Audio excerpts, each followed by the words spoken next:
sahabat, semua kulit telur unggas sahabat itu memiliki kandungan kalsium.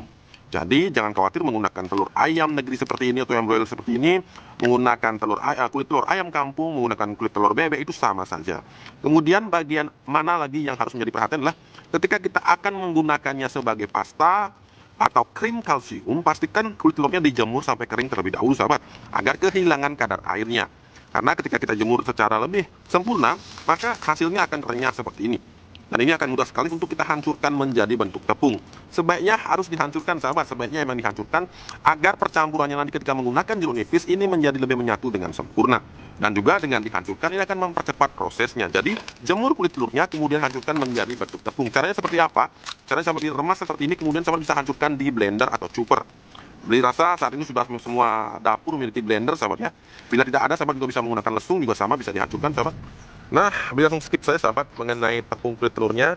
Jadi kondisinya setelah di blender kira-kira seperti ini. Jangan khawatir kalau masih ada remahan-remahan kasar seperti ini wajar sahabat, karena kita menggunakan blender bukan mesin giling. Kemudian yang berikutnya di sini beli menggunakan buah lemon sahabat, lemon yang dimiliki, lemon lokal, akan tapi bentuknya begitu cantik. Dan di sini beli menggunakan sekitar 2 sampai dengan 3 butir. Jadi bagi sahabat yang tidak memiliki lemon bisa juga menggunakan jeruk nipis. Nah, mengapa beli tidak menggunakan cuka?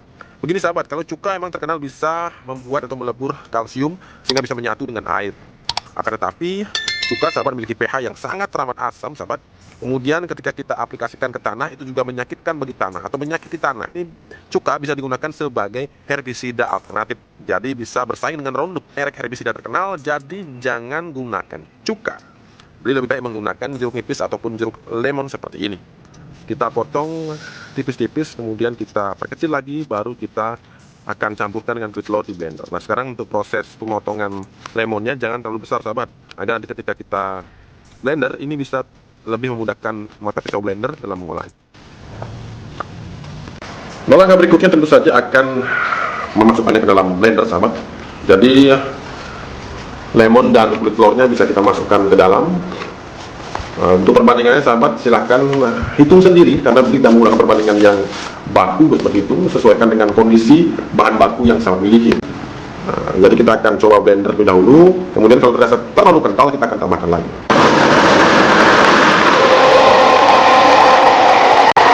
Nah, oke sahabat, jadi hasil akhirnya seperti ini setelah di blender. Jadi kekentalannya seperti ini sahabat, jangan terlalu encer, jangan juga terlampau kental. Nah, bagi sahabat yang masih khawatir apakah ini akan jadi atau tidak, di sini beli memiliki alternatif lainnya. Jadi kalau ingin membuatnya lebih hancur lagi sahabat, atau mempercepat proses hancurnya, sahabat bisa gunakan asam amino. Sahabat bisa gunakan asam amino yang sahabat miliki, merek apapun, jenis apapun, karena asam amino ini mampu mempercepat proses penghancuran tekstur cangkang telur yang akan kita jadikan pasta seperti itu sahabat. Biar tambahkan saja sekitar kurang lebih setengah saja sahabat.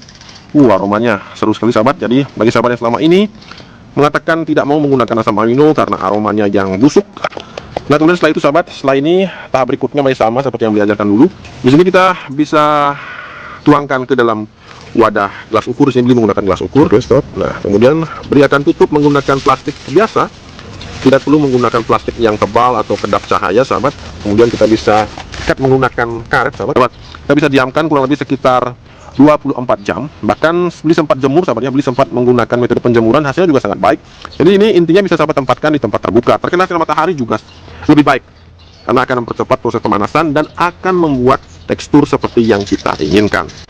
Nah, setelah 24 jam maka hasil yang kita dapatkan ketika kita buka plastiknya, tentu saja hasil yang didapatkan seperti yang kita harapkan, tekstur seperti bubur bayi yang akan menyatu dengan air ketika dicampurkan. Ini berbeda jauh sahabat ketika kita menggunakan tepung kulit telur. Ketika kita campurkan dengan air maka akan mengambang. Kulit telurnya akan naik ke atas, tidak tercampur dengan baik. Dan itu juga artinya penyerapan akar terhadap kalsium juga tidak berjalan dengan cepat. Walaupun cangkang kulit telur yang dijadikan tepung juga sudah cukup baik ketika kita gunakan sebagai campuran media tanam. Akan tapi sahabat, menggunakan metode seperti ini bisa menjadi alternatif pemupukan yang mampu diserap tanaman secara cepat. Bahkan dikatakan tidak kalah dengan pupuk kalsium yang berasal dari pabrikan. Nah, hal ini yang menyebabkan beli sangat menyukai metode penggunaan pasta cangkang telur seperti ini. Di sini beli kasih lihat bahwa pencampuran pada gelas ukur menggunakan air yang dicampurkan dengan pasta cangkang telur ini menyatu dengan sempurna. Kemudian kita bisa aplikasikan dengan metode kocor maupun metode spray. Dijamin tidak membuat alat spraynya mampet karena sudah benar-benar menyatu dengan air.